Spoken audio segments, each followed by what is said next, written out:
makanya yen sing tenget ya aku di Bali ini tidak gumi tenget, makanya aku bersyukur makin hidup di Bali. Makanya niki sampun luang hidup di Bali karena kita menjadi orang Bali adalah orang yang beragama dan berbudi pekerti. Nah, dua bidang orahan kesuksesan seorang pria apung ranang karena ada wanita yang sangat luar biasa di belakangnya.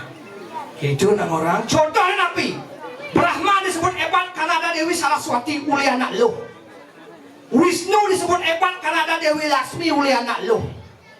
Siwa disebut hebat karena ada Dewi Parwati. Di balik pria yang hebat, di balik pria yang sukses karena ada wanita yang sangat luar biasa. Maka jangan pernah menyakiti seorang perempuan, karena seorang perempuan kita bisa hidup lahir di dunia ini.